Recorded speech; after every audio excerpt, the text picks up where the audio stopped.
আসসালামু আলাইকুম। সবাইকে স্বাগত জানাচ্ছি আমি নাইম ফাথম মুবিন। শুরুতে সংবাদ শিরোনাম।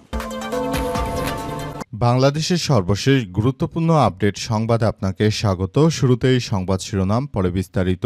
প্রথমেই জানাবো, রাজধানীর এবার কেয়ারে বিএনপি নেতা নজরুল ইসলাম খান ভিড় না করার অনুরোধ চিকিৎসকদের। বিএনপির স্থায়ী কমিটির সদস্য ও প্রধানমন্ত্রীর উপদেষ্টা নজরুল ইসলাম খান খুবই অসুস্থ হয়ে পড়ে রাজধানীর এবার কেয়ার হাসপাতালে ভর্তি হয়েছেন। চিকিৎসকদের পরামর্শ অনুযায়ী আপাতত তার সঙ্গে সাক্ষাৎ না করার অনুরোধ জানানো হয়েছে। বিএনপির মিডিয়া সেলের সদস্য সাইরুল কবির খান এসব তথ্য নিশ্চিত করেন। তিনি জানান, নজরুল ইসলাম খান গত 25 জুন সিঙ্গাপুর থেকে ঢাকায় ফেরেন। পরে গতকাল তিনি খুবই অসুস্থ হয়ে পড়লে রাজধানীর বসুন্ধরার আবাসিক এভারকেয়ার হাসপাতালে তাকে ভর্তি করা হয়েছে। জানাবো, সংশোধন নয়, সংবিধান সংস্কারে ম্যান্ডেট দিয়েছে জনগণ, বললেন ডাক্তার শফিকুর রহমান। জনগণ সংবিধান সংস্কারে ম্যান্ডেট দিয়েছে, সংশোধনের নয় বলে মন্তব্য করেছেন বাংলাদেশ জামাত ইসলামের আমির বিরোধী দলীয় নেতা ডাক্তার শফিকুর রহমান। তিনি বলেন, দলের স্বার্থে কিংবা দলের দিকে তাকিয়ে আইন হোক এমনটা চাই না। সংস্কার হলেই দেশে সুস্থ গণতান্ত্রিক ধারা ফেরত আসবে। এদিকে এমপিওভুক্ত শিক্ষকদের জন্য সুখবর। বেসরকারি শিক্ষা প্রতিষ্ঠানে কর্মরত এমপিওভুক্ত শিক্ষক কর্মচারীদের জন্য মূল বেতনের 15% হারে বাড়ি ভাড়া আজ থেকে কার্যকর হয়েছে। ফলে চলতি মাস থেকেই তারা বর্ধিত হারে এই ভাতা পাবেন। এরপর জানাবো, রাতে একসঙ্গে ঘুমিয়েছিলেন দম্পতি, সকালে অন্যঘরে স্বামীর ঝুলন্ত মরদেহ। চট্টগ্রামের আনোয়ারা উপজেলায় শাহাবুদ্দিন নামের এক যুবকের মরদেহ উদ্ধার করেছে পুলিশ। আজ উপজেলা রায়পুর ইউনিয়নের খোর্দ গহিরা 7 নম্বর ওয়ার্ডের পণ্ডিতের বাড়ি এলাকা থেকে তার মরদেহ উদ্ধার করা হয়। এবং সর্বশেষ জানাবো, জার্মানিতে তাপপ্রবাহের মধ্যে পানিতে ডুবে অন্তত 30 জনের মৃত্যু। জার্মানিতে চলমান তীব্র তাপপ্রবাহের মধ্যে নদীর অন্যান্য জলাশয়ে গোসল বা সাঁতার কাটতে গিয়ে অন্তত 30 জনের মৃত্যু হয়েছে। আহতদের মধ্যে অধিকাংশই পুরুষ। এছাড়াও কয়েকজন কিশোরও রয়েছে। প্রচণ্ড গরম থেকে স্বস্তি পেতে জলাশয়ে নামার সময় সব দুর্ঘটনা ঘটে।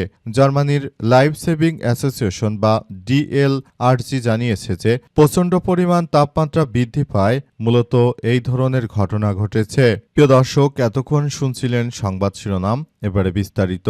তবে তার আগে বন্ধুরা, অনুরোধ থাকবে এই সংবাদটিতে একটি লাইক দিন। এই চ্যানেলে আপনি নতুন হয়ে থাকলে আমাদের সংবাদটি দেখতে দেখতে চ্যানেলটি সাবস্ক্রাইব করে রাখুন। কমেন্ট করে বন্ধুরা আপনার মূল্যবান মতামত জানিয়ে দিন আপনি বিশ্বের কোন দেশ থেকে বা বাংলাদেশের কোন স্থান থেকে আমাদের সংবাদটি দেখছেন এবং শুনছেন। আর বন্ধুরা, সংবাদটি আপনার সোশ্যাল মিডিয়া ফেসবুকে শেয়ার করে বন্ধুদেরও দেখার সুযোগ করে দিন। আজকের এই সংবাদ সম্পর্কে আপনার মূল্যবান মতামত কমেন্ট বক্সে কমেন্ট করে জানিয়ে দিন। গাজা যুদ্ধে আপনি যদি নিরীহ ফিলিস্তিনিদের ভালোবেসে থাকেন বন্ধুরা, কমেন্টে ইয়েস লিখে পুরো বিশ্ববাসীকে আমাদের এই তাজা আপডেটটি দেখার সুযোগ করে দিন। এবারে বিস্তারিত।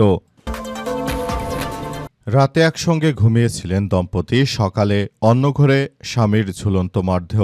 চট্টগ্রামের আনোয়ারা উপজেলায় শাহাবুদ্দিন 35 নামের এক যুবকের মরদেহ উদ্ধার করেছে পুলিশ। আজ উপজেলার রায়পুর ইউনিয়নের খোর্দ গহিরা 7 নম্বর ওয়ার্ডের পণ্ডিতের বাড়ি এলাকা থেকে তার মরদেহ উদ্ধার করা হয়। শাহাবুদ্দিন এলাকার প্রাত শামসুল আলমের ছেলে। তিনি 2 সন্তানের জনক ছিলেন। পেশায় নদীপথে চলাচলকারী বিভিন্ন ট্রলারের শ্রমিক ছিলেন তিনি। পরিবার এবং স্থানীয় সূত্র থেকে জানা গেছে যে শাহাবুদ্দিন দীর্ঘদিন ধরে মানসিক সমস্যায় ভুগছিলেন। পাশাপাশি তিনি মাদকাসক্ত ছিলেন বলেও পরিবারের দাবি। রাতে পারিবারিক কলহের বিষয়ে স্ত্রীর সঙ্গে তার কথা কাটাকাটি হয়। এর এক পর্যায়ে তার স্ত্রী ঘুমিয়ে পড়েন এবং শেষ পর্যন্ত তিনি হয়তো আর স্ত্রীর সঙ্গে সংসার করবেন না এমন কিছু মনে চিন্তা ভাবনা করেন এবং অবশেষে তিনি পাশের কোনো একটি জায়গায় গিয়ে তারপর রশিতে ঝুলে আত্মহত্যা করেছেন এমন কথাই শোনা যাচ্ছে। তবে মূল বিষয়গুলো আসলে কি হতে চলেছে সেটি এখন পর্যন্ত কিন্তু বোঝা যাচ্ছে না। পরিস্থিতি সবার জন্য খুবই অসন্তোষজনক হিসেবে আবির্ভূত হয়েছে এবং এই ঘটনার মধ্য দিয়ে আসলে নতুন করে সবাইকে এগিয়ে যেতে হচ্ছে।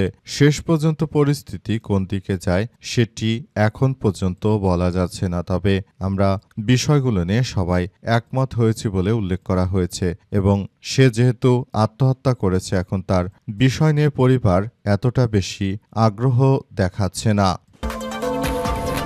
সংশোধন নয়, সংবিধান সংস্কারের ম্যান্ডেট দিয়েছে জনগণ, বললেন ডাক্তার শফিকুর রহমান।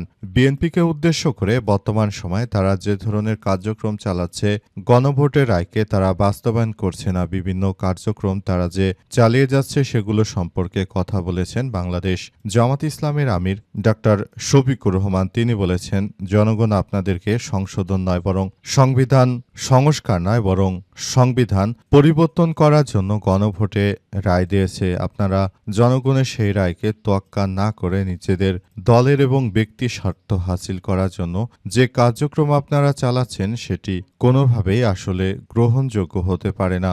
আপনারা যদি এভাবে কার্যক্রম চালান সেটি আমরা মেনে নেব না এবং জামাত ইসলাম সহ 11 দল ঐক্য আপনাদের এই ধরনের জোর জবরদস্তিমূলক কার্যক্রম কখনোই মেনে নেবে না। নতুন করে যে ধরনের সমস্যার সৃষ্টি হয়েছে সেটি আসলে কোনোভাবেই গ্রহণযোগ্য হতে পারে না। যদি বিষয়গুলো খুব গুরুত্ব সহকারে দেখা হয় এবং এগুলো যদি এভাবে কার্যক্রম চালিয়ে যায় তাহলে সেটি সবার জন্য এক ভয়াবহ বিপর্যয়কর পরিস্থিতির সৃষ্টি হতে পারে। নতুন করে যে সমস্যার সৃষ্টি হয়েছে সেই সমস্যাগুলো আসলে সবার জন্য খুবই খারাপ কিছু বয়ে আনবে বলে জানান বাংলাদেশ জামাত ইসলামের আমির ডাক্তার শফিকুর রহমান। তাই তিনি বিএনপিকে সাবধান করে বলেছেন যে এখনই সময়, তোমরা যদি বর্তমান জনগণের এই গণভোটের রায়কে তোমরা অগ্রাহ্য করো তাহলে তোমাদেরকে কোনোভাবেই ছেড়ে কথা বলবে না বাংলাদেশ জামাত ইসলাম। তারা মাঠে নামতে পুরোদমে প্রস্তুত। এবার কেয়ারে নজরুল ইসলাম খান ভিড় না করার অনুরোধ চিকিৎসকদের। বিএনপির স্থায়ী কমিটির সদস্য প্রধানমন্ত্রীর উপদেষ্টা নজরুল ইসলাম খান রাজধানীর এবার কেয়ার হাসপাতালে ভর্তি হয়েছেন। চিকিৎসকদের পরামর্শ অনুযায়ী আপাতত তার সঙ্গে সাক্ষাৎ না করার অনুরোধ জানানো হয়েছে।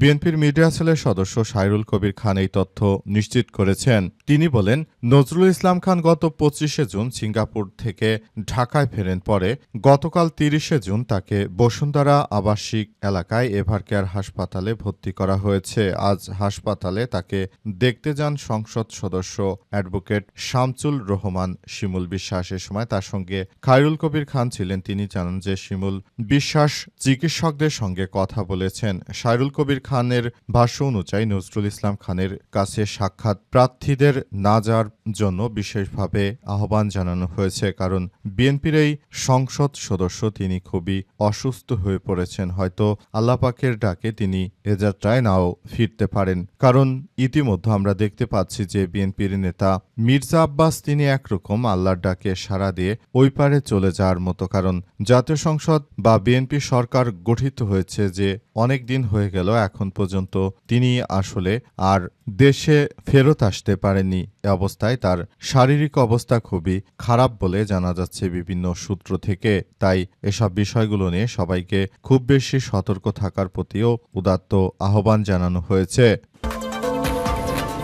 এমপিওভুক্ত শিক্ষকদের জন্য সুখবর। বেসরকারি শিক্ষা প্রতিষ্ঠানে কর্মরত এমপিওভুক্ত শিক্ষক কর্মচারীদের জন্য মূল বেতনের 15% হারে বাড়ি ভাড়া ভাতা আজ 1 জুলাই থেকে কার্যকর হয়েছে। ফলে চলতি মাস থেকেই তারা বর্ধিত হারে এই ভাতা পাবেন। এর আগে 2025-26 অর্থবছরে প্রথম ধাপে মূল বেতনে 7.5% হারে বাড়ি ভাড়া কার্যকর হয়েছিল। চলতি 2026-27 অর্থবছর থেকে অতিরিক্ত আরও 7.5% যুক্ত হয়। মোট বাড়ি ভাড়া এসে দাঁড়ালো মূল বেতনের 15%। মাধ্যমিক ও উচ্চশিক্ষা অধিদপ্তর মাউসি সূত্র থেকে জানা গেছে, বাড়ি ভাড়া বৃদ্ধির বিষয়টি আগেই চূড়ান্ত হয়েছিল। এটি আর কোনো অনিশ্চয়তা থাকলো না। জুলাই মাসে বেতন থেকে শিক্ষক কর্মচারীরা নতুন হারে বাড়ি ভাড়া পাবেন। গত 21শে অক্টোবর অর্থ মন্ত্রণালয় থেকে এ বিষয়ে সম্মতি দেওয়া হয়েছে। প্রজ্ঞাপন অনুযায়ী 2025 সালের 1 নভেম্বর থেকে মূল বেতনের 7.5% বাড়ি ভাড়া হিসেবে এবং নতুন করে আবার 7.5% যুক্ত করা হয়েছে। এর আগে যখন আন্দোলনে নেমেছিল শিক্ষক কর্মচারীরা তখন 7.5% বাড়ি ভাড়া বৃদ্ধি করা হয়েছিল।